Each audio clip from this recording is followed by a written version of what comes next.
was known as the coolest professor you could have. And though I've never had the pleasure of sitting in his classroom as a student before, it is definitely a distinct honor to have him as our guest here today. Professor Foster, welcome. Thank you. That was a real nice introduction, bro. You're hired.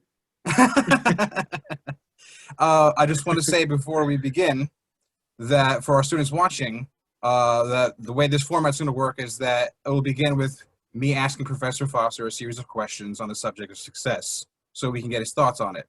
After that's done, we'll open up the floor to our students to ask Professor Foster questions. So if there's no more questions on that, I think we should begin.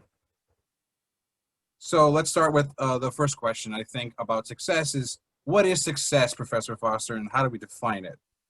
Well, interesting. What I've discovered success is when someone gives you an opportunity to explore something that you really want to find out about, as opposed to discouraging because they don't think it's going to be a way that you earn money. When I was in junior high school, I know y'all don't have that no more, shut up, but they call it middle school now, I think. Junior high school, I had a guidance counselor who said, I wanted to go to college. She said, no, Foster, I think what you probably want to do is go into the trades. You ought to be a carpenter or a plumber. And I bit my tongue. I didn't say anything, but I really wanted to go to college. Basically, here's the interesting thing about that. Had I become a plumber or a carpenter, I'd probably made a lot more money than I did as a teacher, but that's all right. It wasn't about money. It was about what my heart desire was. My parents, and I came from a very big family. I was the second person in my family to go to college and graduate. My older sister went before I did, but she didn't graduate then. She came back. So it was a very big deal in my family. I think success, if people tell you success is about money, that's an interesting thing because you stop and think about it. How much money can you make? I don't know if you ever saw the movie The Wolves of Wall Street, but a guy asked his mentor, he said, listen, how many gold watches can you wear at one time? How many boats can you be behind on the jet ski? How many cars can you drive at one time? If that's the gauge you use for success, then I think that's wanting. I think if your heart is full, if your brain is occupied, if your eye is on the future about doing the things that you think are important, and then later on, like we're doing now, guiding some young person to their dream, which may not necessarily be yours, that feels like success to me. There's an old poem that says, to win the respect of colleagues, the love of children, and the support of family is success. Makes sense to me. Mm-hmm. Mm-hmm. So I'm sorry, I just had a message come up on my screen. So off of that, I think, well, you mentioned something about people discouraging us from our dreams and our goals. Like I've experienced that personally. People telling me that, as a Hispanic male, I shouldn't be getting into English. There's going to be obstacles and closed doors. So can you please talk about like some of those obstacles to pursuing our passions? Absolutely. I used to speak to my students in my communication class about this. People are embarrassed by the fact that they have negative impressions of other people initially. You know what? That's going to happen because that's how we were raised. The impressions we have and the impressions we initially have. But after that, you can come to realize what the person is as an individual. Someone sees me, I'm 6'2", I'm an African-American male, and I've had people like clutch their purses or, are you in the wrong building? And I look them right in the eye and say, no, I'm exactly where I need to be. Could you help me out, please? I'm not discouraged by something like that. Whatever they're thinking, because they haven't heard me speak, I have a friend who attended Naugatuck Valley, and she was Latina. And but because she has dark skin, people assumed she was black. She said, you wouldn't believe the stuff I heard people say it right in front of me because they figured that I wasn't, part of that group. And she was straightening them out. She was tough. She was a tough cookie. You gotta love it. And you do have to have a little toughness. I always am polite. I'm always straightforward. I'm always professional. People are often surprised by that. I got a sense of humor, but until I know you, I don't whip it out because then humor can hit the wrong way. And I'm always trying to be careful when I talk to my students. First thing we did in our class was establish the respect rule. I said, you don't have to all agree with each other, and you sure don't have to agree with me, but we always have to be respectful. That's something that you will never regret having. My parents taught me civility, and I have never forgotten it. Everybody was addressed, elder were always addressed by Mr., Ms., or Mrs., even if you didn't like them. And let's face it, some people just come at you. That's all right. You're working through your problem. I'm fine. Mhm. You know. So what advice do you have for students who are, navigating, their academic life, but also dealing with people in positions of power and authority and Mm. influence who keep projecting these negative stereotypes on them? I know personally, I've had many students talk to me about how they've heard when nobody was listening, that nobody thought was listening, people of a station say things about them that they couldn't accomplish their goals, they couldn't achieve because of X or Y reason. What do you tell students? How do you stay encouraged? I think it's for me over time, and if you had asked me this when I was a young person, maybe I would not have said the same thing. But over time, having appreciation, what you have in your mind is interesting. What I have in my mind is driving me, and that's where I'm going, and that's what I'm going to use. Uh, I've had, I'm trying to think of a specific example, but I'll hold it till later if we have specific questions. But no, I've had people, now I'm a comic book historian. How I got that way was because I loved them and I started doing academic research. I started talking to other people. I started putting together presentations, and it really made a difference. I wouldn't be discouraged. And I found other people who had heard the work I was doing came and helped support me. But if I had had the people when I was younger be the only voice I heard, would have never gotten to this point. Mm.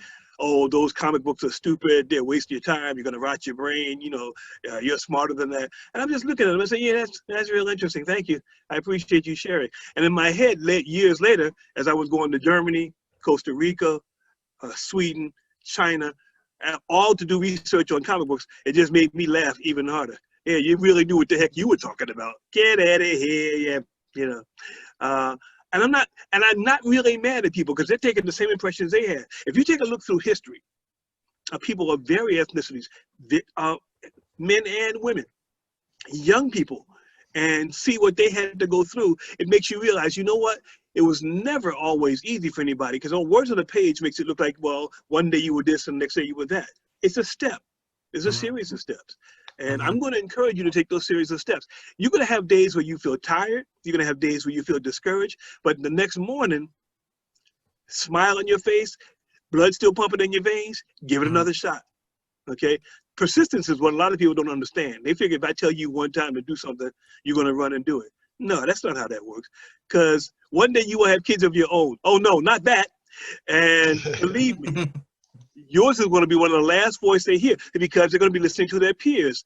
My mother said, people used to make fun of me because I was poor and I didn't have a lot of new clothes. And my mother said, is anybody in your classroom who's talking about your clothes and making jokes about your clothes buying you new clothes? I said, no, ma'am. Then don't pay any attention to them. Because once they passed, the time will come where, that won't be delay anymore. And, they're going to have to find somebody new to torture. But you kept on stepping. That's very similar to some advice somebody gave me once. It's not to let anyone live rent-free in your head. And there were people who were specialists at that, even as young people. I was surprised. I mean, that's all they did was tear people down. If somebody came in the classroom, let's go way back for a minute. Okay. You remember when you heard about Santa Claus the first time? Yeah, I know, a white man coming in your house in the middle of the night leaving toys. Yeah, that's possible. But there was somebody always, oh, there ain't no Santa Claus. That's your mother and father. When we were like in elementary school, somebody who was trying to destroy somebody else's dreams, that has nothing to do with you. What does it cost you that I believe that, the spirit of Christmas is something that I should, be a part of? So you see it very early on, and you have to make your decision about what you want to do. Sometimes it's being a part of a group. Sometimes it's not being a part of a group. And the cost for being a part of a group sometimes is high. I had people that only want to be a part of a group so they could have somebody to make fun of. After a certain point in time, no, I think I can do better than this. Even if I'm by myself, I'll be okay. But I'm sorry, brother. Go ahead. No, I'm sorry. Please continue. No, I was going to say, but often I had to step in the path and be the first person on the path. It's okay. I found people who I wasn't on that path because sometimes I found it myself, but sometimes somebody guided me, like you're doing in this program here. And you have to make a decision. You'll make decisions every day. About what you think is important. That's why, if you believe in a higher power, gave us all separate heads with separate brains and separate personalities. The other thing is a herd mentality. We're just all going to run the same way. If you never heard of this little animal, look it up. What's a lemming? Lemming. You know what a lemming is famous for? Their favorite famous about is they running off cliffs or drowning themselves as a group. Ooh. Every once in a while, an entire group of them just kills themselves. Okay, think about that the next time somebody try to tell you that this is the way you should be going. Mm. Interesting. No, I think I'm going to stand over here. I'm going to get a soda and a sandwich or something. I'll catch up with you guys later. So on that point, I think what you're bringing up a lot is mindset. You Sure. know, a mindset and self-discipline.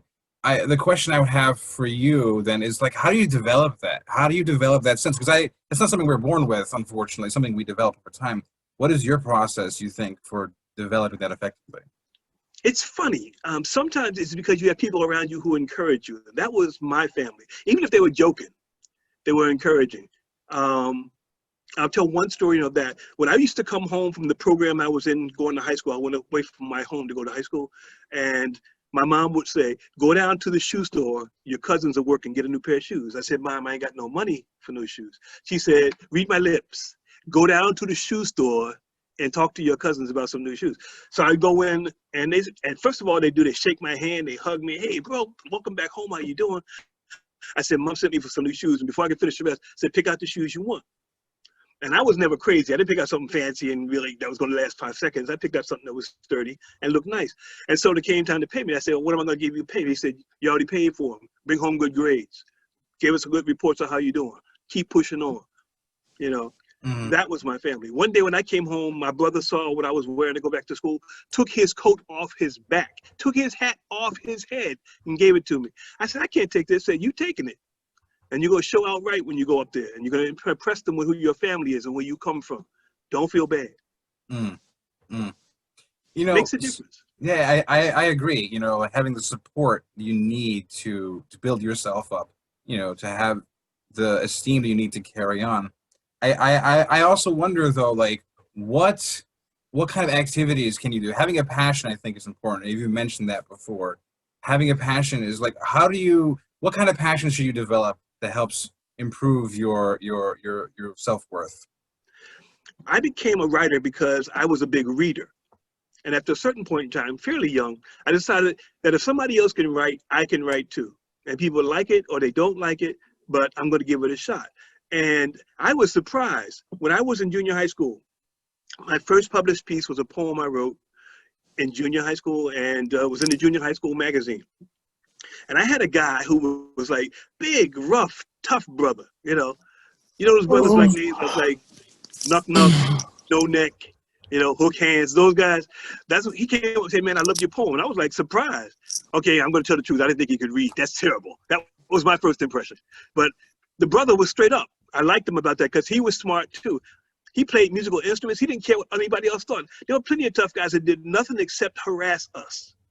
And you begin to appreciate, I don't ever want to be around anybody like that. I don't want to be anybody like that. And I got to be better than somebody like that. And I'm fortunate. My dad was a cop. My mother was deeply involved in the church. So was I. I sang in the church. I was a member of one of the first teenage units in my church for young people to be involved. Everybody had a good word to move you in the proper direction. Even people who didn't know you. That was the way the neighborhood worked. That was the way the community worked. You see somebody doing well, you don't pull them down. You push them up. Okay. Everybody knows what a put down is, but does anybody know what a pull up is? Pull up is, I'm going to help you out too. And you don't have to be so far ahead of somebody in order to be that person. So I know on the same subject, I know that, you are a black belt. And one of the things I'd like to ask, and I was wondering about, is do you think physical activity is important for this life spiritual balance and maintaining it? I believe it is. Now, it's funny about me being a black belt. I didn't become a black belt till I was 28. 27, 28. I mean, I'm sorry, I didn't get martial arts until I was 27, 28. I probably would have been misunderstanding it, misusing it as a young man because I was so anxious to get over my anger. But martial arts chilled me right out. Suddenly it wasn't about people come up to you, show me something, do something. Well, wait a minute, do I look like a television set to you? Yeah, I'm not here to entertain you. I do this so I can improve myself. The three aspects of martial arts, physical, mental, and spiritual, come to you over time. That if you can do, and I would use but that same thing to my program at the college, push up, sit up, exercise. And next time, see if you could do more than you did the last time. Self-improvement makes a difference, because there are people who probably will never be any more than they are because they only are thinking in terms of, I got to make some money. Here's a funny thing. I used to worry about that when I was a kid. When you are good at what you do, people find you. And it's to their loss not to hire you. That's what the best part for me. Somebody, well, I'm sorry, you don't have no experience. Okay, fine, thank you. Okay, and I keep on stepping, because I guess you're supposed to start begging at that point, to get a gig. No, that's all right. My father told me something that cracks me up to this day. Everybody here knows what a trash man does, right? Mm-hmm. Okay, before they had that device, what did you do? You took the can off the street, dumped it into the back of the truck, right? My brother told me, if you can do that, you can always get a job. Don't let anybody lie to you. He did that for 20 years, got an outrageous pension, and went on his way. Everybody who complained about, oh, you a trash man, he said, yes, I am, and proud of it. Thank you very much. Taking care of my family. And he was always clean. My brother had the best, and one of the reasons he was so popular is because he could sing, he could tell jokes, and he was always straightforward. He looked you right in your eye. God, I admired that to this day. And he is still alive, knock wood. It kills me. He still cracks me up at this point. Don't ask how old he is. I don't know if the numbers go that high. I think he's pretty up there. I think so. The next question I want to ask is about time frame and perseverance, because you mentioned things like that already. So like one of the things most challenging, especially when I was going to college, is waking up every day. And you have this goal in mind, but it's like a year or two off. And you have bills now. You have responsibilities now. How do you maintain your commitment to your goals when day in and day out you don't see the results you want, even though you're making progress? You know what I mean? Mm-hmm. Everybody in martial arts starts off as a white belt, and black belt seems like just a millennia away. So you go for brown, you got yellow, you got green, and you work through the steps that goes up. It's a day-by-day process. The only place where something comes very easy is in a movie. I'm going to write a best-selling novel. They show a montage for 15, 20 seconds of somebody like writing and throwing stuff away and then smiling at the paper or at the word processor, whatever they're working on. And then suddenly the press is there, the money is there, they're living in a big house. It never happens like that. And if it does, be suspicious, because it takes time. This is why my wife and I laugh at TV commercials. In 5 seconds, we're going to give you the answer to all your life. And all you have to do is buy our nail polish or buy our face cream or use this soap or this detergent is going to make a difference for you. No, it's going to make a difference for you because you'll have my money after the commercial's over. Okay. The idea is that what's the most important thing? I'll tell you something. I'll make sure my wife's not listening. I'll tell y'all something. My wife is one of the funniest people I've ever met in my life, but she doesn't, if you first meet her, you're never struck by that. She would just surprise me, and it just make me laugh. I said, this is the woman I want to be around. She's intelligent, she's intuitive. Thank you, God. I appreciate this. You moved my feet a little closer to her, okay? And when you're going out with people, are they supporting you? Are they making you feel good about who you are? Are they telling you what you need to do to make them feel better? When I listen to music on the radio where people are talking about, if you ain't got no money, you can't be with me. Well, I'm glad I learned that up front. Thank you. Because if I got to buy your loyalty or your time, there's a word we use for that. Y'all know what it is. Don't make me say it. But, no, I don't want to be that person. I don't want to be with that person because I had guys around me who said they would do anything for money. And as I got older, I realized those are dangerous people to be around, because that means not even your friendship is not on the line. If somebody said, I'll pay you to kill such and such, and you want the money, that's what you'll do. Money cannot be that motivating factor for me. Friendship, loyalty, education, somebody who's helping you, to improve yourself. I know it sounds corny, but trust me, it's made a difference for me. And I was talking to my brother, Miguel, and I was talking to Rob about this the other day about, I've had people, I have a whole different idea about what family is. I have 3 rules for what family is. The first one is by blood, second is by law, third is in spirit. And the question I ask after that is, now who is not my family? And that has been more to my advantage than anything I can tell you. Some people will never be there because they've always thought they were going to be by themselves and they can't believe that it would change. But I have an extended family. I am never without support, and I'm never without supporting my family. It makes a difference to me. But I made my students a part of my family. You know, I understand that some people have had a rough go and they can't trust everybody. That's fine. But when you're ready to trust somebody, I think you'll be able to find me, okay? Or find somebody who's trustworthy. That helpful, So, my brother? no, yeah, thank you. I appreciate that answer. Wonderfully said. Miguel, we do have a question. If you'd read it from the chat. We just had a question come in, just to let you know. So is that the one from Ashley? Yes. Okay, so the question from Ashley is, what advice can you give the students that have had extra struggles at the beginning of a semester and feel like giving up? Okay. Let me see if I can answer that for you. And that's interesting because beginning of the semester is like when you suddenly decide that this is a whole different situation.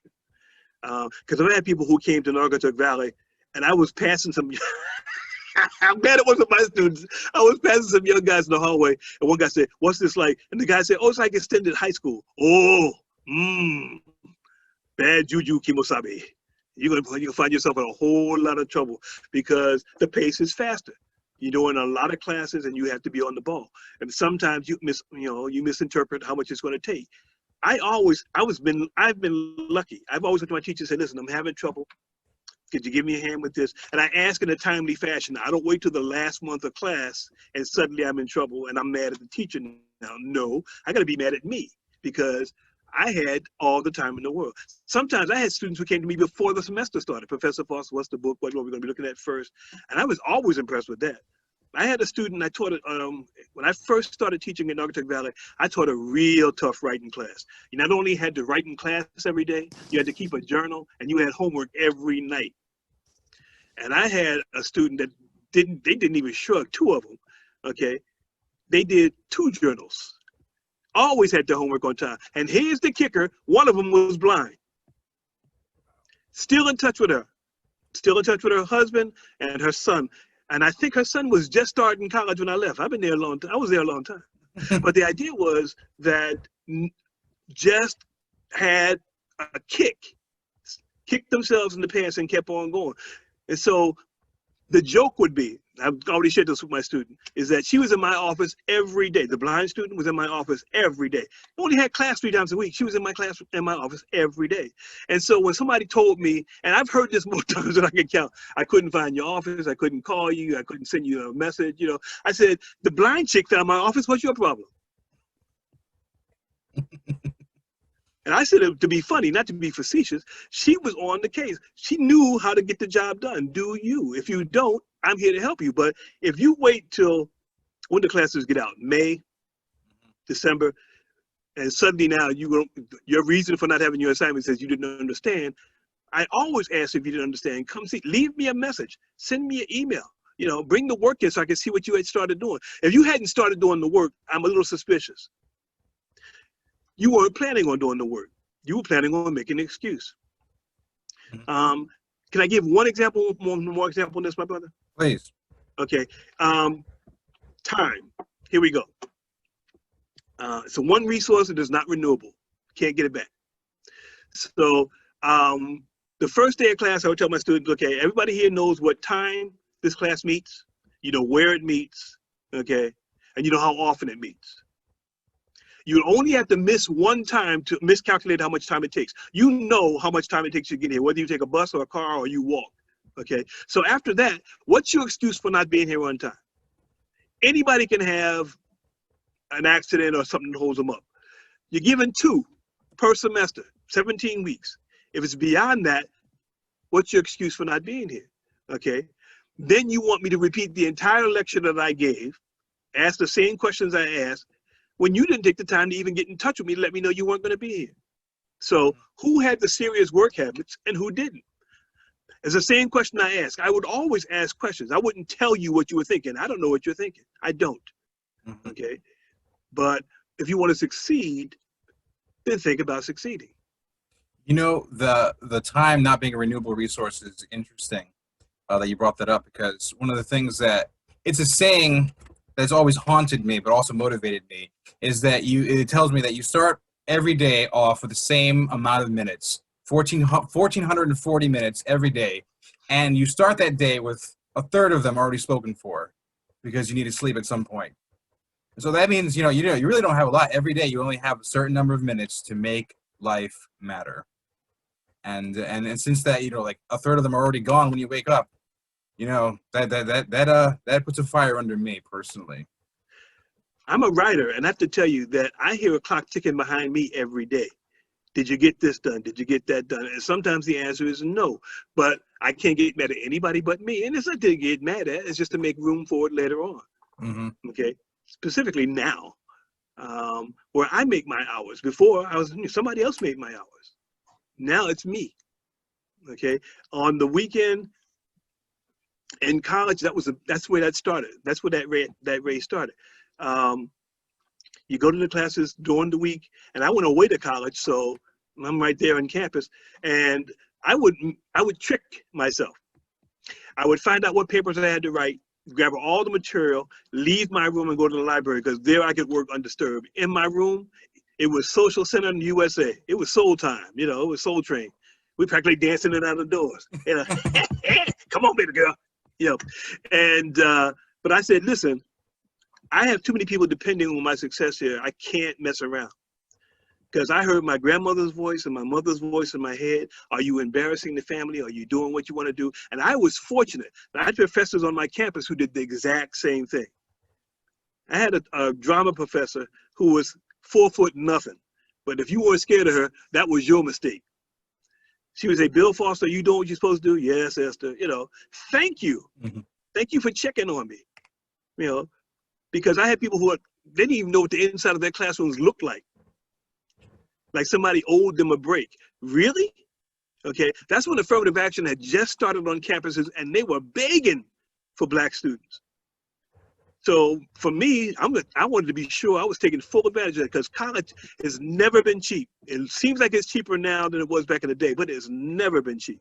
Mm-hmm.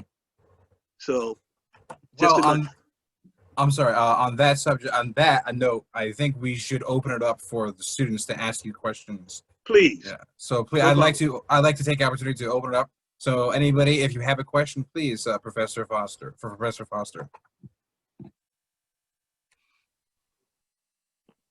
I'll start off and I'll break the ice. What's it called? I feel like what's one of the I guess I'm not sure if you have any really I guess not regrets, but things you could probably do differently in college. What have you think of you would have done? Oh, sure. I had a couple of subjects that were not my strengths.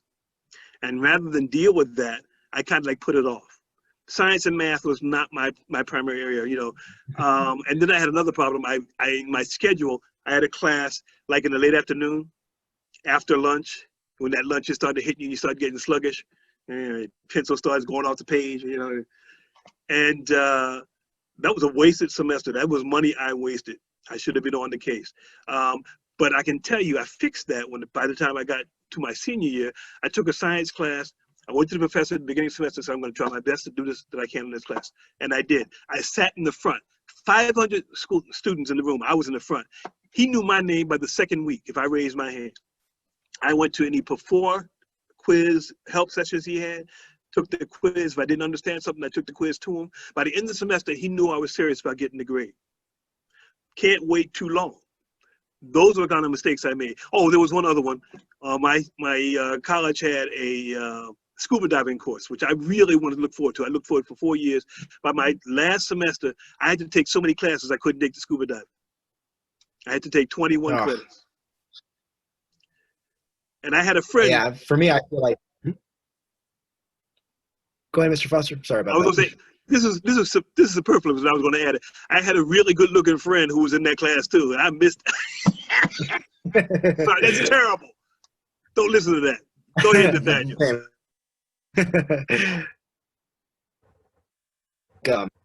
I mean, like this my first semester, but I guess this is why I felt like the PASS program for me was like a huge blessing on my end, just because I wasn't able to, when I first started on August, financial aid, and being able to do well and not take advantage of it. It was taken away, and then when the next semester or next year went by, I was paying for college myself, and you kind of don't realize how appreciative I was to being able to even get help. Sorry, did I break up? Just a Did I little break bit. up? Sorry about that. Just a little bit. Let It's me- all right. Okay. Let me move over here. I know my one of my spots in my room has a dead zone, so let's see if this was better. Feeling Is that that. better? Yeah. Better? Okay, cool. Yeah, I was gonna say I felt like I didn't take advantage of it enough, being able to help out with college and all, because that's very rare. We don't, unless you're in New York, really, you don't really get free college. And I think it was like the kick in the backside, really get myself motivated. I think that's Sorry about that. I important. don't know if I broke up again. No, I think that's really important. Yeah. I had people who said they couldn't afford college, and I hesitate to tell them what people used to tell me, because I don't think it's the same thing. You can't afford not to go to college, but at the rate people are getting debt, I mean, I'd be a little upset too. But I'll mention one student. She was a recent immigrant from Mexico. She was working for a house cleaning service. She did so well in that she started her own keeping service. She had kids, and she was going to college at the same time. Most impressive. And her work in my class was, I was like, how are you still awake? Is that anything, there used to be a song, and one of the verses from the song was, anything your heart can stand, it all depends on you. As much as you can take. And if it gets to be too much, then you got to stop. And anybody who comes, oh, well, you ought to be more determined. Wait a minute. You on the other side of a counter from me telling me that. I'm doing fine, and I bet you I can keep on doing well. Thank you for your vote of confidence. But have an appreciation. Some people have never been raised to the tradition of promoting each other. They haven't. The only thing they know is to tear people down. I've seen that, and it's heart-rending. Sometimes in the writings my students would take, which I always kept private, they would share some of the stuff of their lives, and it was, geez. I'd say, and you're here now to improve your life by college. I'm going to do everything I can to help you get to where you need to go. So, no, don't I wish it was easy to 100%? No. And believe me, by the end of this, everybody appreciates the end of it. I have a friend who graduated from Yale with a PhD in Spanish literature. Took her years between her master's and her PhD. She never gave up. She worked 2 and 3, 4 and 5 jobs. And go to Yale. You assume anybody going to Yale has got boku bucks, and rolling out the face. But that was not her case, but her determination was real. Right now, she's doing superior work again. And she's working with international programs. I don't know what to say. Whoa, that's an amazing achievement. Excuse me, Bill, we do have another question. And Miguel, would you like to? Yes. Around So motivation. this one's from Ashley again, and she asks Please. that she feels like students are not motivated because they don't see a clear path for themselves. If they don't have a clear goal in mind, how could they motivate themselves to find that goal? Okay. Ooh, interesting question.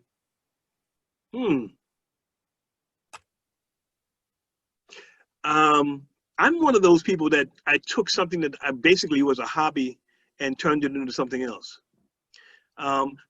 Because I taught communications and because I had my students do a demonstration speech, it was a really surprise way of finding out that something that they had a passion about. I had students who made stuff I couldn't believe, and they thought it was nothing. I said, I don't know anybody that could do this.